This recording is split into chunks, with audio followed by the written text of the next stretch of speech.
A história de Jacó na Bíblia é uma história modelo, uma história que aconteceu de fato, mas também a história de Jacó tem um legado atualizado para que nós entendemos e a partir do registro que aconteceu com Jacó, possa ser usado no decorrer dos anos para que os que creem em Deus, os que temem a Deus, também possa dar sua grande virada de vida, virar a chave da sua vida, como foi o caso de Jacó, porque foi a maior virada de chave tido na história e é exatamente a história que está como modelo para servir de inspiração.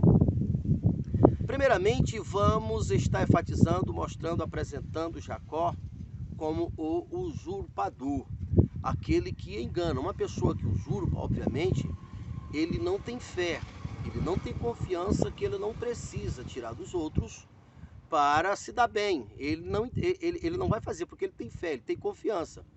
Uma pessoa que ela usurpa, que ela tira o dinheiro dos outros, ela não entende as leis que regem o universo.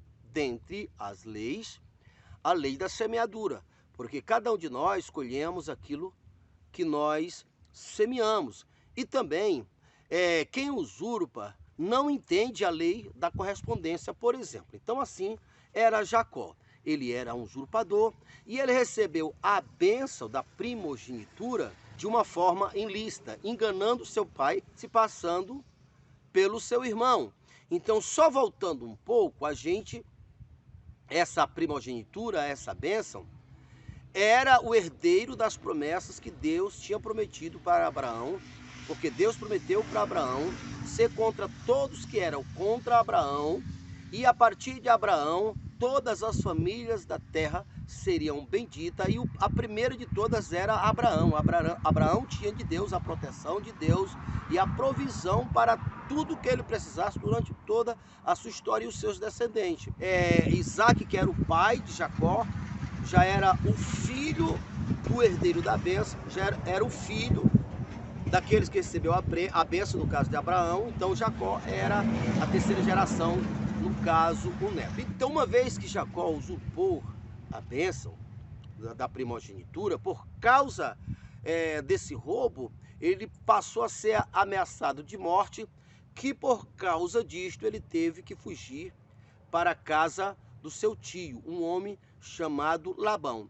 Então, o que é que fez Jacó sair da casa do seu pai, onde ele era o herdeiro, onde ele estava no seu habitat natural, do que pertencia a ele, e foi morar de favor nas casas alheias, de terras alheias. O que resultou tudo isso? Exatamente a lei da correspondência, porque o usurpador atrairá usurpador, porque cada um de nós atraímos para a nossa vida aquilo que é correspondente ao nosso estado de espírito, ao nosso comportamento, às nossas crenças, às nossas atitudes. Então, Jacó, ele foi para lá porque ele estava correndo risco de vida. No meio do caminho, em um deserto, aonde a sua vida estava por um fio, se sabe, no deserto à noite, o frio é de matar. Durante o dia, o calor também é insuportável. Sem falar dos predadores de cobra. E para piorar a situação, aquela região, naquela época, não tinha lei. Então, a qualquer momento ele poderia ser encontrado por qualquer grupo de pessoas má.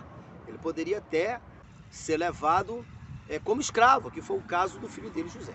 Então, lá está Jacó nessa situação. Apesar dele ter nascido em um habitat, em um ambiente que conhecia Deus, falava de Deus, sabia da história, mas ele mesmo não tinha Deus como Deus dele. Como é que ele vai saber disso? Que é quando Deus permitiu que ele tivesse uma visão, você vê ali que ele fez um voto a Deus. Ele disse: Deus, se o Senhor me permitir que eu vá em paz e que eu retorne para a casa dos meus pais, em outras palavras, se o Senhor permitir que eu não morra dessa, eu prometo para o Senhor dar o dízimo de tudo que passar pelas minhas mãos. Então, obviamente, pelo simples fato dele falar: Senhor, se o Senhor me abençoar, se o Senhor me proteger, quer dizer, era mais do que suficiente, provado ali, que ele não cria em Deus, porque Deus tinha prometido para Abraão que aquela pessoa que se levantasse contra Abraão não conseguiria tocar em Abraão, mas o desejo que a pessoa tinha de matar Abraão, você voltava para ela, então em vez de matar Abraão, quem morria era ela. Então essa promessa estava ativa. Então, no tocante à promessa de Deus, Deus sempre cumpria. Então ele, como o que tinha herdado a benção, mas no seu coração, no seu entendimento, isso não tinha valor, porque ele ainda não tinha esse discernimento, ele não tinha uma aliança ele mesmo feita com Deus. Inclusive ali na hora da benção, você vê claramente que ele fala o Deus dos meus pais, o Deus do meu pai Abraão, do meu pai Isaac. Então não era o Deus dele, o Deus do meu pai Isaac. Então tudo bem. Então passou essa fase do deserto, ele chegou na casa dos seus tios, foi recebido por seus tios, e ali ele começou a trabalhar para o seu tio.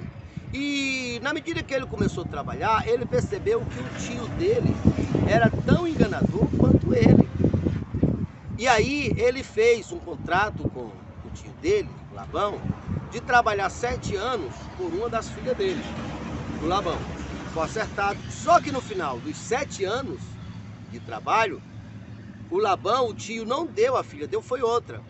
E aí ele novamente fez um outro acordo, uma outra aliança, um outro contrato pela segunda filha, que no caso agora é a de fato que ele queria. E assim ele trabalhou 14 anos. E ali a Bíblia registra que o Labão era tão enrolado que mudou o salário dele 10 vezes. Por que que Deus permitiu que ele fosse enrolado? Ora, porque ele próprio era enrolado, ele era usurpador. E o usurpador, com o critério que mede, será medido. O usurpador é semelhante a outro usurpador, é o equivalente, é correspondente. Com o critério que mede, é medido. Só que alguma coisa aconteceu de diferente positivamente com Jacó.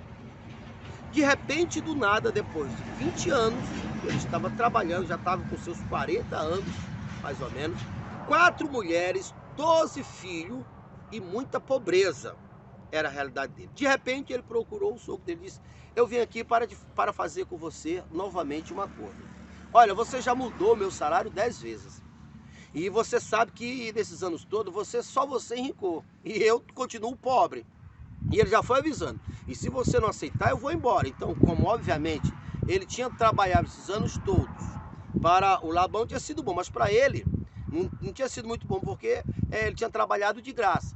Então o homem disse: não vai embora. Eu digo: qual é o salário? Ele disse: olha, faz o seguinte para você. O acordo é esse. A partir de agora, eu quero que você aceite como parte do meu salário, todos os animais listrados e malhados que nascer dentro do rebanho, dos cordeiros e das cabras. E tem mais, disse Jacó. Você pode pegar todos os animais malhados e listrados e levar para o mais longe possível, que você quiser. Porque assim fica fácil você saber. Você chegar lá nas criações e tiver um animal adulto malhado ou listrado, você sabe que eu roubei de você. Então, para evitar problema, eu quero que você leve para o mais longe possível. O Labão deve ter pensado: agora o homem endoidou de vez. Agora é que vai trabalhar de graça para mim. Esses anos todos trabalhando, mesmo eu prometendo alguma coisa, não dei, agora ele próprio está se condenando. Agora não tem jeito mesmo. Imediatamente o homem aceitou e disse: não, tá certo. Tá certo. Você pode fazer isso, você pode ficar, que assim será. Então assim foi feito o acordo. E aí Labão, mais uma vez, agiu de má fé, usou na surdina, mandou o filho dele ver todos os animais dentro dos rebanhos, que era muito, que fosse de cores diferentes, para levar para o mais longe possível, para ficar dentro do rebanho só animais que fossem da mesma cor. Obviamente, se você saberá com isso, que aonde não tem animais de cor diferente, só de uma cor, é humanamente impossível nascer de outra cor.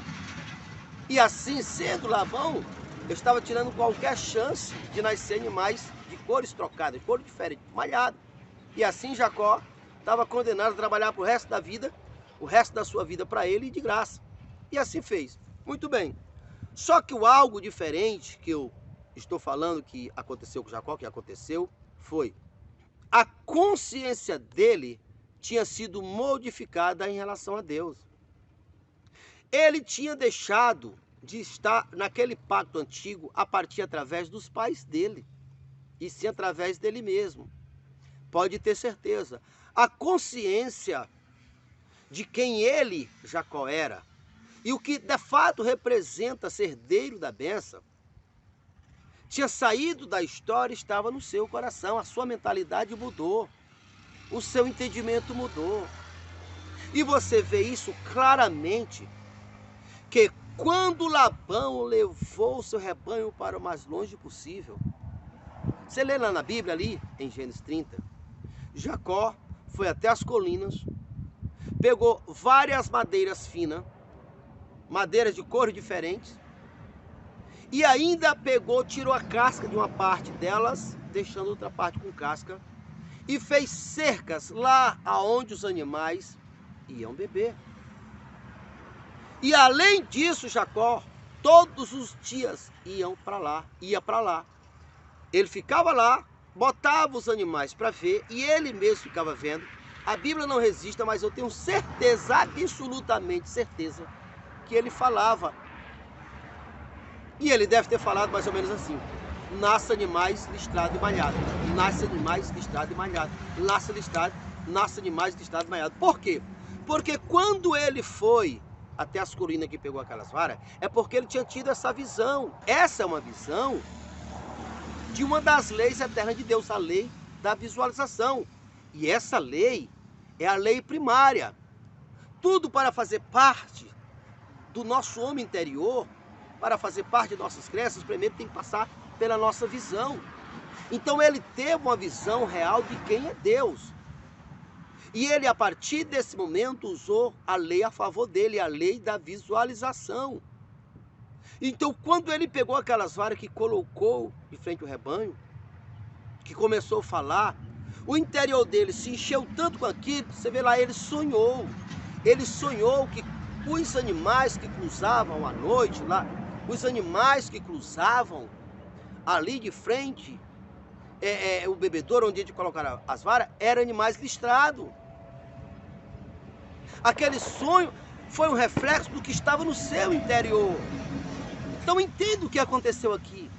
Jacó já tinha seus 40 anos. Já tinha trabalhado 20 anos de graça para o seu sogro e também o seu patrão.